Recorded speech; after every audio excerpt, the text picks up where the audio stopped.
I know it's only just 25 to, but Karen, just for timing, do you think we should just make a start? Yeah, if that's all right. Yeah. So I'll just do a very quick introduction. So I'm Dawn Turner, I'm the clinical lead for care homes in Gateshead. I'll put my email in the chat function, so if you've got any problems or issues with the care homes, please feel free to email me. So this session is mainly aimed at safeguarding in care homes, but also to introduce you to the support team for care homes at the CCG. And Karen's very kindly agreed to start off with a presentation about cases in care homes.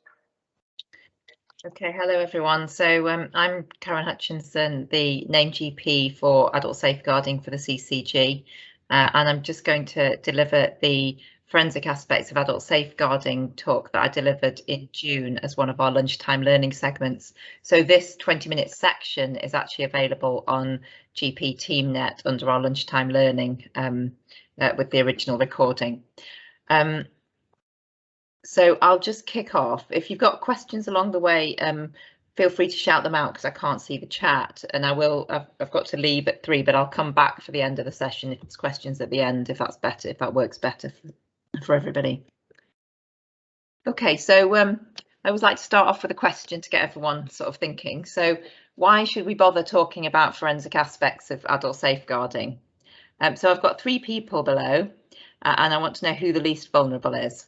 So we've got a man with a learning disability, we've got a GCSE chemistry student, and we've got a man in a wheelchair with his carer. So anyone like to shout out who you think is the least vulnerable of those?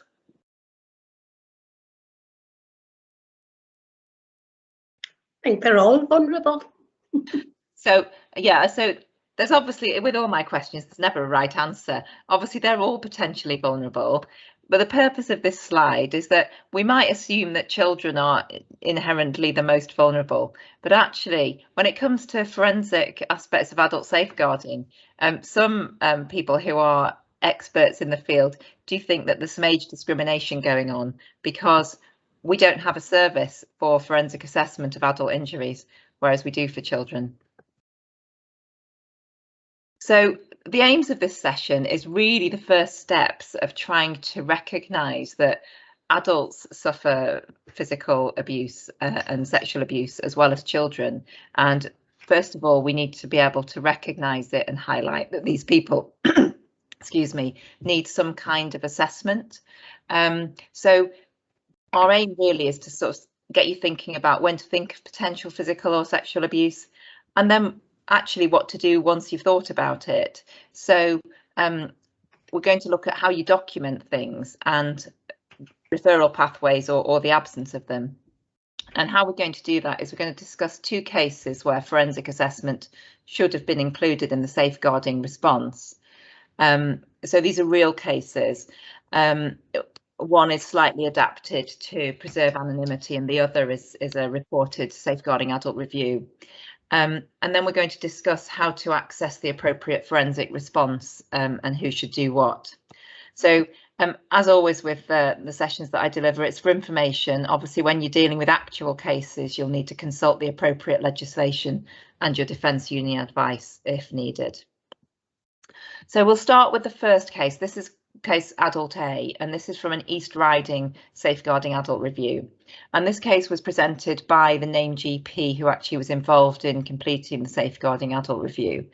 And it's really quite a challenging case. I'm going to actually run through the findings at the beginning rather than sort of talking through the history, and then what we'll do is we'll pick out the bits in the history where you know, perhaps more could have been done. So the case was an 82-year-old man with dementia, and he was cared for by his family at home, and they were no longer able to cope. He also had a catheter for prostate problems. They were quite an affluent family, so he was self-funding when he was looking for residential care, and the family organised their own care placement after they'd had the original social services assessment. His 2 daughters already had LPA in place for health and welfare. So whilst he was in the care home, he was taken to hospital twice after he had some falls. And on the second admission, medical staff in the hospital were concerned because he had multiple bruises, and they raised a safeguarding concern. So a Section 42 inquiry was concluded, and there were some risks identified to some of the care practices in the home, and action was taken in relation to the care home. So if we go back a little bit in detail about what's happening to him when he was living in the home. So the main report from the carers was that his sleep was disorientated, and he had a day-night disorientation, and that was the main struggle that the carers were having. The care home that had been chosen by the family had a dementia care unit. When he arrived in the home, his needs and behaviours escalated on the transition to full-time care, and he started to pull at his catheter and needed it replacing 3 times while he was in the Hello, sorry, everyone put themselves on mute. Okay, so district nursing staff visited him regularly and replaced his catheter. So he was being sort of seen by community care staff while he was in the home. He developed a discharge around the catheter site and was diagnosed with MRSA, and a topical wash was prescribed. And a little bit later on, he started to have regular falls. But his sleep continued to cause concern. Sometimes he had very little and not very much sleep. And he appeared agitated, with reports of him striking himself. So if we look at the intervention by medical services, the care home staff contacted the GP about support for sleep and concerns about him hitting himself. And the staff actually took the patient to the GP surgery, but they didn't mention the falls when they visited. So the GP had knowledge of this patient from when he'd been at home and knew that sleep had been difficult to manage at home, and that was one of the reasons for the care placement. He suggested making contact with the family to find out if the hitting was his way of indicating pain. The GP performed a thorough examination and couldn't find an obvious source of pain, and suggested that the care home staff contact the memory clinic for support to manage his agitation, and the care home staff did do that. The memory clinic asked them to keep a behaviour chart, and they were going to then visit and review his care. At that point, they then asked them to encourage engagement in activities, so he was stimulated and occupied, and they referred him to an occupational therapist. In terms of the falls, he was actually taken to A&E after one fall. The first fall, an ambulance was called, but actually assessed him on site. He was mobilising without pain, and he had abrasion and a skin tear to his head. There was no bruising recorded by the ambulance documentation on that visit, and by that I mean there wasn't a note to say there was no bruising, but there was no comment about any bruising. The GP was contacted 4 days later because he was leaning when he walked, and the carers said they were getting no help from anywhere about his sleep. So an advanced care practitioner visited and performed a full examination, and again there was no bruising recorded. The following day, an ambulance was called for his fall. He was another fall. He was very agitated, and he had a skin tear to his inner arm and pain in his shoulder, arm, hip and leg, and he had a large tender mass on the posterior flank. So he was taken to A&E that time, and in A&E a body map was completed to his back only, showing a haematoma to his flank, but there was no body map completed to the front. The carer said there was no injury to the front when they were presenting in A&E, and he was returned to the care home with the accompanying carer. So on this, you'll see that I've highlighted a few bits in bold, and I think these are the areas where, you know, things could have been done differently. Obviously, if somebody's having a fall, with the knowledge that this gentleman was suffering abuse in the home, it's very easy in hindsight to say we should have been noting down a full examination, including front and back, and recording whether there was any bruising or the absence of bruising, rather than making no comment. I think the getting no help from anywhere highlighted bit, that's obviously a sign from the carers of carer strain. Obviously that could be a professional carer or a non-professional carer. And again, it's just a little flag to ask deeper how people are managing. And then finally, in A&E on the final visit, obviously the carer's history was taken without question, and the patient was returned back with the same carer to the care home. And obviously we don't know if that carer was one of the carers who was perpetrating the abuse, but you can see how that's obviously difficult in hindsight. So when the injury was actually discovered, 2 days later, after that A&E visit, the care home staff noticed or reported bruising to the penis, and they said that was probably from pulling out his catheter. The district nurse called out and assessed some skin tears and found extreme bruising to the penis, scrotum, hip, ribs and legs. And by extreme bruising, I've seen photographs of this bruising, and it was across the entire pelvis, dark purple bruising all the way down across the whole scrotum and penis and the front of the legs, which is highly unlikely to be due to a catheter being removed. The nurse recorded this bruising as believed to being from the numerous falls and pulling out of the catheter, and advised staff to call the GP about the worsening dementia and the need for one-to-one care. An advanced care practitioner from the surgery visited the same day and based the assessment as the same as the previous examination, apart from the bruising, as in the same. It was the same assessment as the previous time they visited, other than the additional bruising this time. They arranged blood tests because the memory clinic had asked for some. The following day, he had a further fall. He bumped his head and hurt his hip, and the ambulance service was called. He was examined and taken to hospital, and the A&E doctor that saw him then felt that the bruising was much more than should be usual from falls, and had some evidence of what he thought was fingerprint bruising on the left arm. So a safeguarding referral was made, and obviously it was discovered that he'd been subject to physical abuse. So the issues here is that professionals were slow to detect injury and then actually recognise what was abnormal, and that means obviously what's completely out of context in terms of the amount of injury for the type of reported accident. There were times of incomplete documentation or incomplete examination, and there was clearly a lack of knowledge of thinking about abuse and actually suspecting it. And unfortunately, working in the job that I do, I always look for something that's abnormal rather than assuming that everything's going to be fine.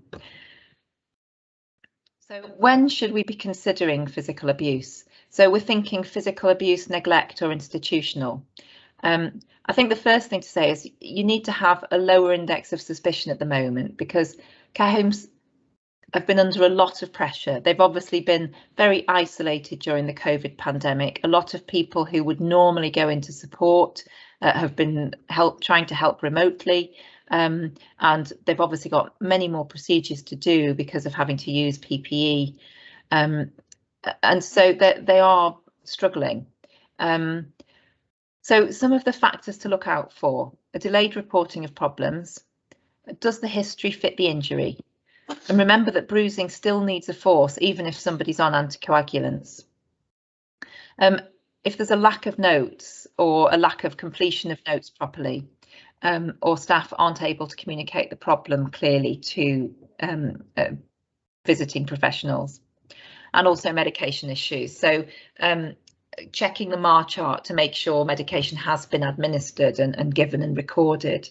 Has there been missed medication or incorrect medication given? And as a one-off, that might not be something to be too concerned about. But if this is a multiple cases, either on different patients or multiple instances on the same patient, again, it's just thinking about that index of suspicion. And we're not necessarily saying people are deliberately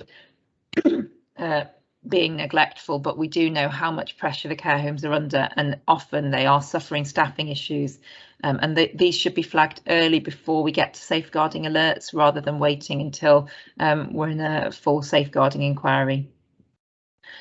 Also, if a patient's refusing medication, first of all, do they have capacity to refuse it? And second of all, have you been notified? So are the carers contacting the surgery or certainly making sure the surgery are aware if a patient's refusing medication. Okay, so what do you do if you've got a suspicion? First of all, examine fully. So undress both sides. Document the history given, and if the injuries, note them on a body map and complete a body map for both sides. Obviously, if you feel that they can't be explained, you would refer to adult safeguarding, and if there's a suspicion of physical or sexual abuse, you would contact the police. Unfortunately, the forensic service in these situations is limited to police inquiries only, and the Sexual Assault Referral Centre is only for sexual assault. So I think if you are concerned, you've got somebody who you think may have suffered physical abuse, and the police have dismissed this and they haven't had a forensic assessment through the police service, I think in that instance we'd be asking you to contact us at Safeguarding at the CCG so that we can try and support you to get a proper assessment of that person. At the moment, we don't actually have trained people to do forensic assessment, but obviously if we know the numbers, we can start to try and get a proper service commissioned like the Children's Service have. So we'll just move on to the second case. So this is Mrs. P. Now, Mrs. P is fictitious, but made up of two patients that have happened within our CCG. So she lives in a residential care dementia unit and she's got severe dementia, and the carers there contacted the GP just for information, so they weren't asking the GP to do anything. They reported that a male resident with dementia had exposed himself in front of the other residents and then placed his penis near or on Mrs. P's mouth, and the case had already been referred on to Safeguarding, so they were letting the GP know. So the GP felt, well, actually I might just go out and check how she is. So he couldn't find any physical changes, and had a discussion about forensic swabs and said quite appropriately that that wasn't the GP's role. The police took no further action because both patients had dementia, and the family later complained that she'd not been assessed for this potential sexual assault.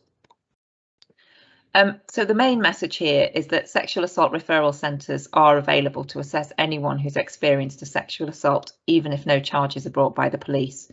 So anybody can refer into the SARC. Usually the police do, but in this case, either the police could have done it, the care home could have done it, and if neither of those did it, then the GP could also do it. But it's just to be aware it's there. There's a website that you can have a look at. And just to tell you what Reach does, it offers help to men and women who have been raped or sexually assaulted who are age 16 or over. The centres are staffed by people who are experienced in dealing with the effects of rape and sexual assault, and it's able to offer victims who don't want to make a formal complaint the opportunity to receive support and have a forensic medical examination. So if they later change their mind, they will have evidence collected at the time. So that's just a quick run through of forensic aspects of adult safeguarding with a focus on care homes. So if anyone's got any questions, I'm happy to take them now.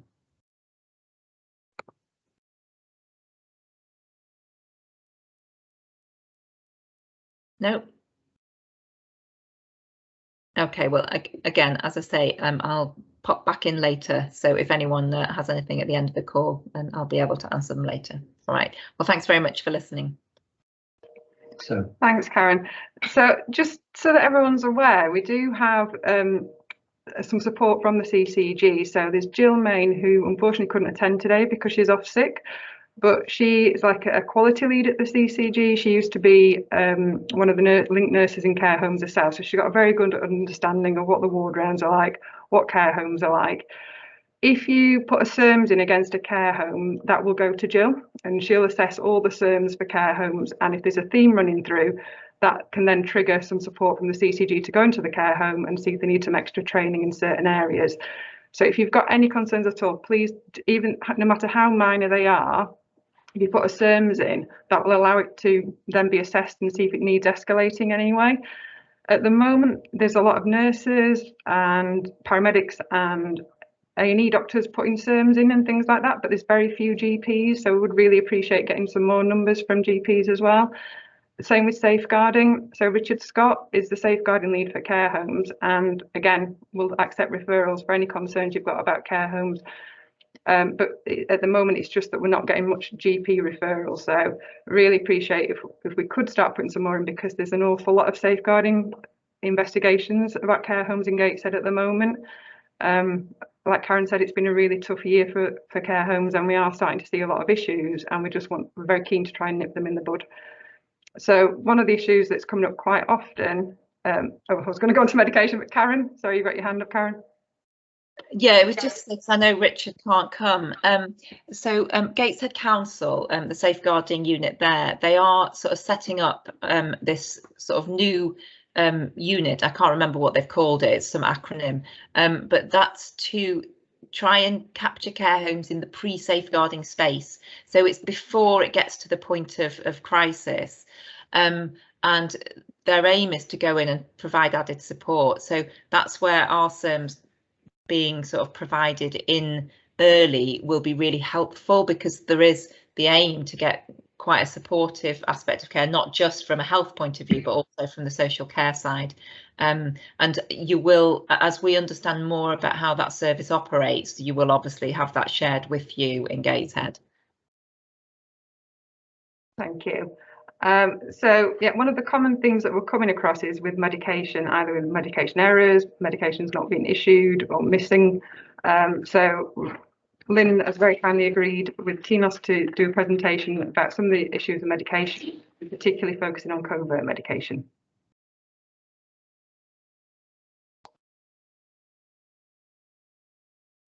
You're on mute, Lynn. Yeah, can just share the slides and then I'll talk you through what we do. Now. Just be a moment.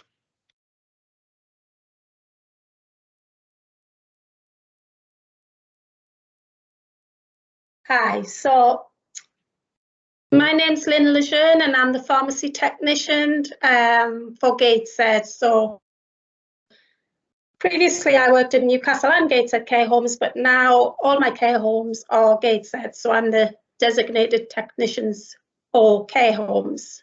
Next slide, please. So that's me, one full-time, Lynn Lejeune, and then we have Constantinos, who a lot of you probably know, and he's a shared resource at the moment. So he has half his time in Gateshead and half his time in Newcastle. So currently he's covering 120 homes in Gateshead and Newcastle. And that is a mixture of residential, nurse and dementia units, specialist nurse and care units, and mental health and LD. Next slide, please, Jess. So my background is I've actually been a care home manager in the past, so I'm well aware of the problems and the pitfalls care homes have. So in the past, we have been conducting in-depth medication reviews, the technician and the pharmacist, and we've been attending MDTs, GP-led care home rounds, providing clinical advice wherever needed for different stakeholders, and we become communicating any changes we've made with the medication review to the care homes and the GP. My role was more a full systems and processes review, and that's something you might want to call out because I'm still doing that. So I'd look basically from the beginning of the medication cycle, right from the actual prescribing to the care homes ordering, through to administration, recording, storage, right through all the legal requirements for the Care Quality Commission, requirements in care homes, right through to disposal. And we were previously, the DES work, the DES Plus work, we were monitoring avoidable medication waste, and 2 years ago, believe it or not, we actually picked up over £600,000 in medication waste in care homes we monitored. So we found that sometimes the care homes order when they don't need ordering, they're getting rid of stock which they don't need to get rid of, So that's where I would come in to help with that part as well. So next slide, please. So unfortunately, COVID hit, as it did us all, and this introduction of the DES Plus. So as of October last year, our work plan was amended. The PCN pharmacist teams were expected to conduct structured medication reviews, but it does overlap and can duplicate some of our functions. So at this moment in time, we're no longer visiting homes for med reviews, but we are continuing to visit homes for system and processes support. So we're still available there. Next slide, please. So we're still maintaining the relationships with the care homes, and we are still supporting the care homes with the MDT teams by accepting referrals for structured medication reviews, but more complex medication reviews. So we're still available to accept more complex medication reviews. We are proactively identifying patients for structured medication reviews in the high-risk categories. We are delivering, well, I'm delivering remote education and training packages. However, once I've been going back into the home since about April, so we will be doing face-to-face education training packages with the care homes as soon as we can. And we are supporting the care homes yourselves if you need PCNs with care home medication review queries. And we're looking at quality and improvement activities like audits and such like. At the moment, I've been working with 4 serious provider concerns in Gateshead. So supporting those 4 care homes. Next slide, please. Challenges. Well, as you can imagine, there's been lots. COVID being one of the biggest ones. Limited access to care homes. And as the previous speaker said, the lack of visitors to the care homes means that issues haven't been picked up early, and we've uncovered, since April, since we've been going in, we've uncovered quite a lot of issues surrounding medication and care practices. Maybe there's a lack of service awareness. We haven't got access to all clinical systems in Gateshead. Even after 3 years, we still haven't got access to everyone. So that would be greatly appreciated, those who we haven't got access for. The care home staff, well, it's national news, isn't it? There's a lot of care home staff leaving. There's a high turnover of staff. They're going off to Amazon and supermarkets and such like. So we might just get around training some of them and they'll all move on and we have to start again. So it's a never-ending circle, that one. There's been a lot of lack of understanding by the care home staff around avoidable waste, around covert medication of medicines, and medicines where residents are on thickened fluids. The staff don't always have a good understanding how to administer those meds. Immediately they'll ask for liquids, but that's obviously Tinos would be able to explain that more. They don't always understand that's the best route of taking thickened fluids. There's been third-party ordering where we're finding either pharmacy or catheter companies have been ordering the prescription, so we found a lot of over-ordering with that. In ERD, it's been a bit of a nightmare in care homes, which we've uncovered a lot of safeguarding issues through that. And the biggest challenge of all for us as a team is lack of resource, because there's me and there's Tinos, who I'm going to hand over to now so you can answer any questions you have. Thank you very much for listening. Thanks, Lee. I've thought about this, and I'm sorry, I'm getting back myself. Thank you. And I've listened to what Dawn said about one of the issues that we do find in care homes is the covert administration, how this is done. Luckily, now that's fairly recent, since it's not that recent, but since October 20, there is a guide for GPs available at GPTeamNet, which we've actually shared to Bev, and she can actually send the guide, or we could send the guide if you wanted to. A couple of things that I would like to mention about covert administration. It's impossible to discuss about covert administration at a small session like this one. Just a couple of things to remember. Because of the practicalities of covert administration, meaning that if it is to be done in a practical and meaningful way, every single item needs to be given one at a time, not mixed in a bowl of cereals and left in front of a table.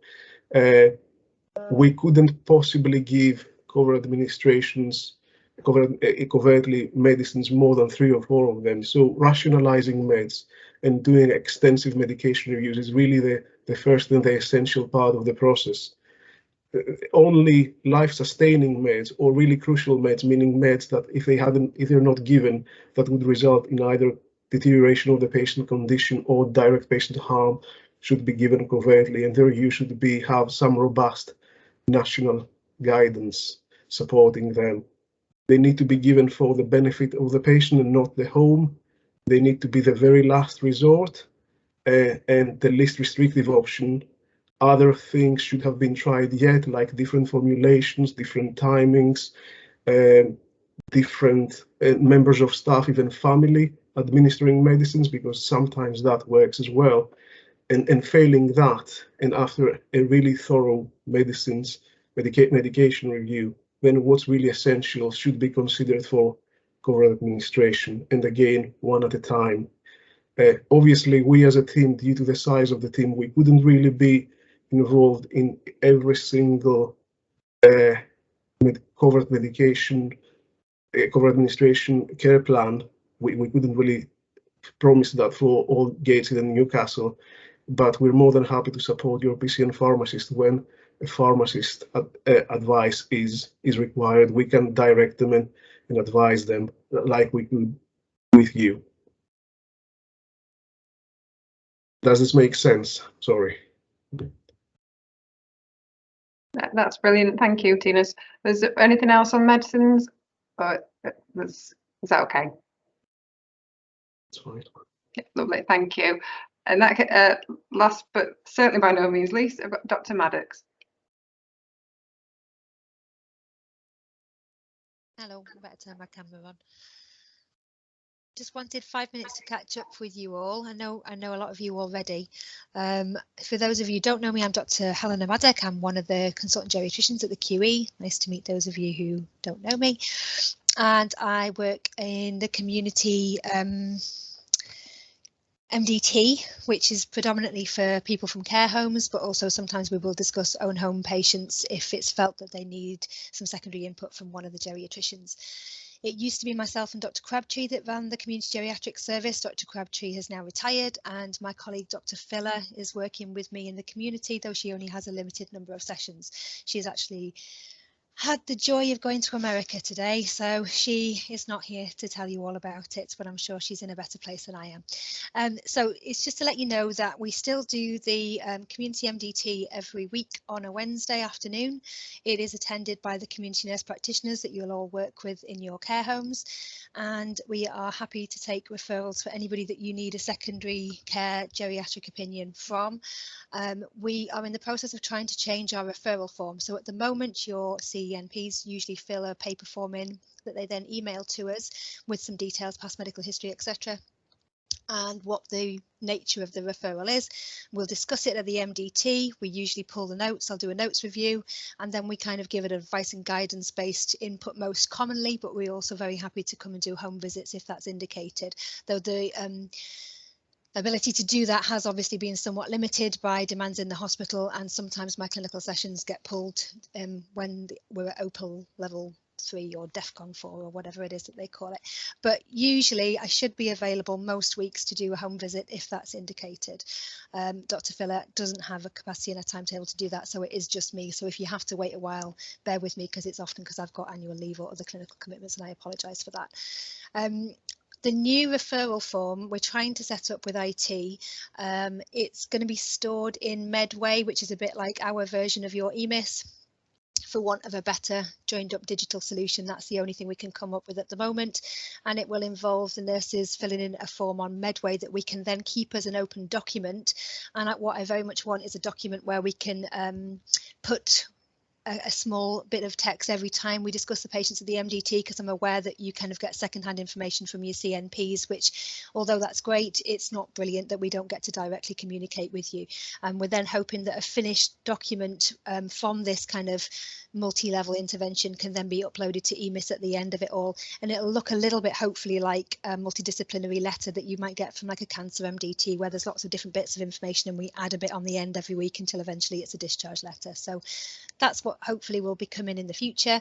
It won't change the nature of what we want you to refer. We want you to refer anything that you need input with, but there will be a section on it to kind of for the GP to potentially document their findings, because one thing we don't have is an ability for the GPs to necessarily put something onto the form that they particularly want to ask input about, or if they want to document something interesting that they've found when they've seen the patients, because we're kind of doing everything secondhand. So there will be a section for that. The majority of things we get asked for are changes in behaviour, support with escalation decisions sometimes, whether somebody should have further investigations for a particular thing.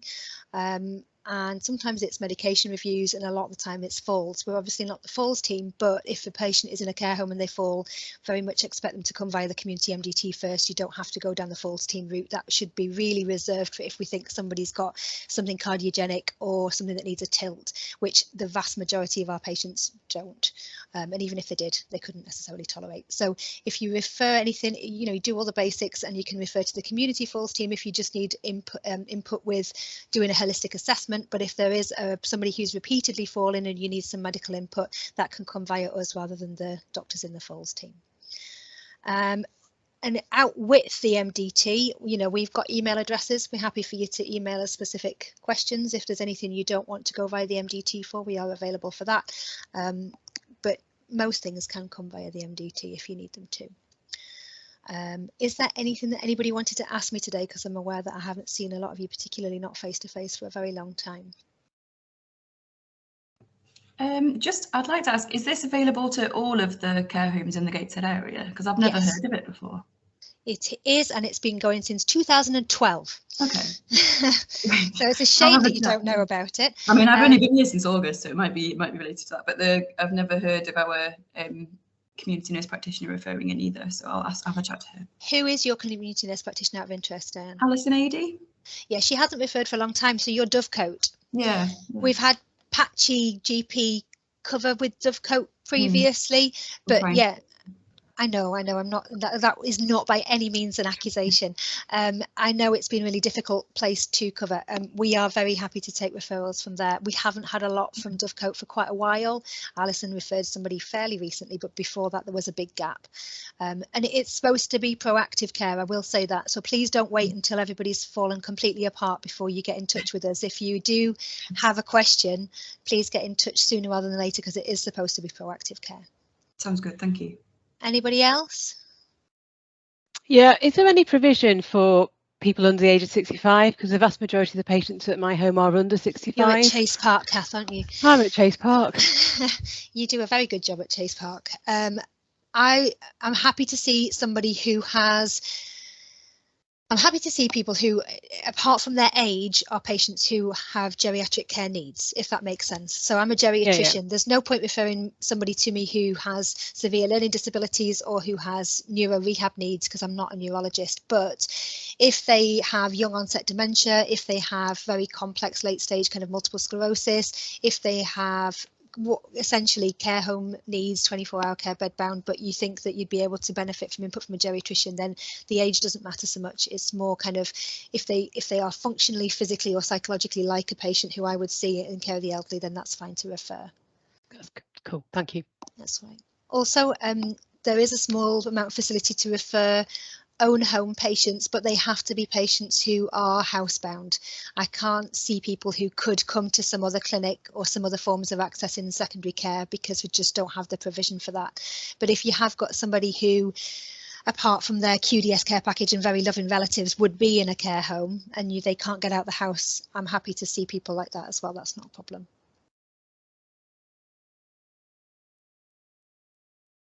Any questions? The only other thing I did mean to say was, does anybody, we wanted to do a piece of work, an engagement piece of work, where we actually came out to see some of you on your ward rounds, because sometimes you don't always know what you don't know, and it's useful sometimes to have people actually come with you to see whether there are things that, it's not that you're missing, it's just that you might not have thought about them. If anybody is interested in me coming along to do that with any of them, if I've got the opportunity to do so, or myself and Dr. Phil have in the coming months once the hospital stops burning to the ground, will you please email me, because I would be very happy to meet some of you and do that, and I think it might be useful. I'm not coming out to go on ward rounds with people like Peter Young and John Farrow, I can see you there, John, who've been doing it forever, but anybody who thinks that they're developing their skills or they're earlier on in this and it's new to them, I'm really happy to come out and hopefully make those links with you. Okay, thank you very much for your time. Thank you. I think that probably sums it up. The only other thing I wanted to just feedback is that the template has now been sorted on the master template to have all the right codes for the contract. It just requires a code somewhere in the patient's notes to say that they live in a care home, live in a residential home, living in a learning disability home or mental health home, and then it will open up a pop-up on the master template that will have the codes in, like emergency healthcare plan, 6 monthly review, DNA CPR discussions, post-hospital admission review, basically all the essential codes for the care home template. Is that something we have to do, sorry? Yeah, so as the Link GP, as part of the contract that the PCN will sort of be monitoring you on, it will be certain codes to fulfil the EHCH contract. So the main codes are things like emergency healthcare plan initiated, completed, and a 6-month review, DNA CPR discussions, an initial review after every hospital admission, the sort of detailed medication review that has to be at least once a year. But yeah, we've got like just a little section in the master template that is basically just the essential codes, so that hopefully make life a little bit easier. There are much more detailed templates you can use if you want to do a comprehensive geriatric assessment and all things like that. But on the master template, we just tried to keep it to the absolute essentials just to make it a little bit simpler. Anybody got any questions? Okay, thank you for coming. But I'd say anything that you want to feed back to me about the care homes or the contract, how the ward round's going, anything like that, I'll put my email in the chat. Please get in touch with me. Thank you.